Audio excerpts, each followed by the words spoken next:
मार सके ना को बालन बाका करी सके जो जग बैरी हो।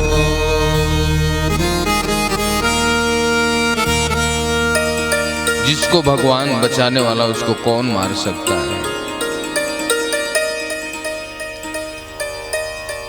आज प्रद्युम्न जी बड़े हो गए हैं, देवर्षि नारद का आगमन हुआ। प्रद्युम्न जी कहीं गए थे, विद्यावती थी, तो देवर्षि नारद ने कहा कि देवी आप किसका पालन पोषण कर रहे हैं आपको पता है? बोले छोटा सा बालक मछली के पेट से प्राप्त हुआ है। बोले छोटा सा बालक नहीं है, वो प्रद्युम्न भी नहीं है, वो कौन है? काम देवता हैं और आप उनकी पत्नी रति हैं।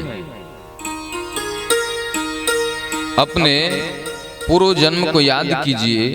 भगवान भोलेनाथ की समाधि भंग करने के कारण काम देवता को भगवान भोलेनाथ ने जला दिया था। उनकी जो राख हड्डी बची थी, जब विद्यावती प्रार्थना करती हैं, रति माता प्रार्थना करती हैं, तो भगवान भोलेनाथ कहते हैं कि आपके पति कृष्ण के पुत्र के रूप में आएंगे तो आपसे फिर विवाह करके आपके घर रहेंगे। वही कामदेव आज प्रद्युम्न के रूप में आए हुए हैं। तो देवी आप हो रति और प्रद्युम्न है आपके पति। देवर्षि नारद चले गए। प्रद्युम्न जी का आगमन हुआ तो विद्यावती आज बगल में बैठ गई। प्रद्युम्न जी कहते हैं कि देवी आपने मेरा पालन पोषण किया है, मुझे बड़ा किया है, और आपका आज भाव कैसे बदल रहा है? आप मेरे बगल में क्यों बैठ गई? विद्यावती याद कराती हैं कि प्रभु मैं विद्यावती नहीं हूं, मैं रति हूं और आप मेरे पति हो। आप काम देवता हैं। पूर्व जन्म को याद कराया। भगवान गोविंद के सुपुत्र प्रद्युम्न जी का विवाह फिर से रति के साथ हुआ। कामदेव और रति मैया भगवान के पुत्र और बहू के रूप में कृष्ण के घर आए। भगवान के वंश का वर्णन चल रहा है।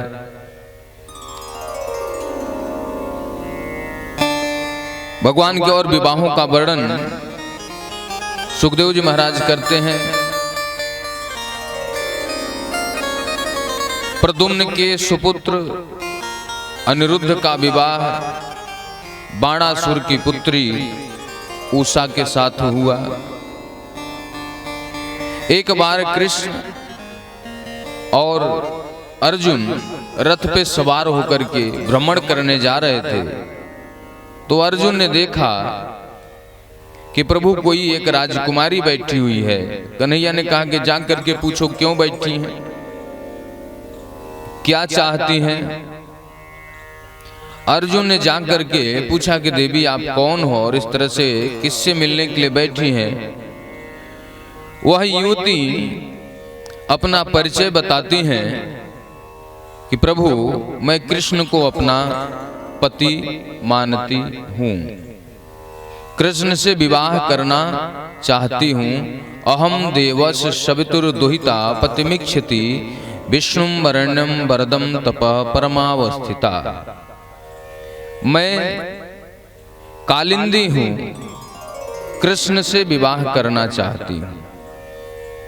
तो अर्जुन जी ने कहा कि कृष्ण तो आकर के खड़े हैं, जाओ विवाह करो। भगवान के ऐसे ही विवाह हुए हैं। 5 बजे पत्र आया, 7 बजे बहू आ गई। चट मंगनी पट ब्याह, देर ही नहीं लगता। वहां देखने ताकने, दहेज प्रथा थोड़ी ना है कि पहले देखेंगे फिर सौदा करेंगे। ऐसी तो व्यवस्था नहीं। प्रेम की शादी प्रेम की बात होती है, पैसे की बात नहीं होती। पैसे वाले तो लालची लोग होते हैं जो पैसे मांगते हैं। भगवान गोविंद कालिंदी से विवाह किए। एक बार भगवान की सभा बैठी हुई है, उसी में सत्राजित का आगमन हुआ। भगवान भास्कर का परम भक्त है। भगवान भास्कर ने एक मणि दे रखा है। वह मणि की माला अपने गलों में डाल करके आज सत्राजित का आगमन हो रहा है। सभा वासियों ने कहा कि महाराज ऐसा लग रहा है भगवान भास्कर ही आज दर्शन देने के लिए आ रहे हैं। बोले भगवान भास्कर तो नहीं है, लेकिन उनका शिष्य सत्राजित है। आए, सम्मान हुआ, स्वागत हुआ। भगवान गोविंद ने कहा कि भैया तुम्हारे घर में कितने सदस्य? बोले मैं हूं, मेरी पत्नी है, एक बेटी है। तो बोले जो सोने की जो मणि आप हीरे की ले रखे हैं, जो आपको मिली है, इससे 8 भार स्वर्ण मुद्राएं प्रतिदिन प्राप्त होती हैं। तो इतना मुद्राएं आप क्या करोगे? इस मणि को राजकोष में रख दो, जिससे प्रजा की सेवा होगी। सत्राजित उठे और वहां से चले गए। जाकर के अपने पत्नी से बोले कि कन्हैया मांग रहे थे मणि को, मैंने नहीं दिया। पत्नी जी बोली आपने अच्छा किया नहीं दिया। उसी मणि को लेकर के सत्राजित का भाई प्रसेन एक दिन जंगल में निकला। संयोग से एक शेर से भेंट हो गया। शेर ने प्रसेन को मार दिया। वह मणि लेकर के गुफा में प्रवेश किया। वहां पे जामवंत जी से भेंट हो गया। जामवंत जी ने शेर को मार दिया। उससे मणि लेकर के अपनी पुत्री जामवती को दे दी। जामवती मणि लेकर के खेल रही हैं।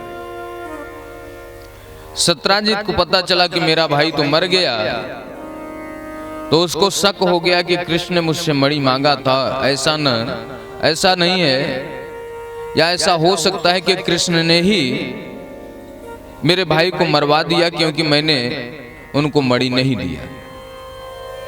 कृष्ण को कलंक लगा दिया। किसी संतों ने मत दिया कि भगवान ने चौथ का चंदा देख लिया था, जो उनको कलंक लग गया। तो जो लोग चौथ का चंदा देख लेते हैं, इस कथा को सुनने से उनका दोष समाप्त हो जाता है। सत्राजित की कथा, समयंतक मणि की कथा। कन्हैया ने कहा कि भाई ये तो मेरे ऊपर कलंक लग गया, लेना न देना, ये तो उल्टा ही आ गई आफत। तो अपने साथियों को लेकर के कृष्ण उस मणि की खोज में वन में निकले।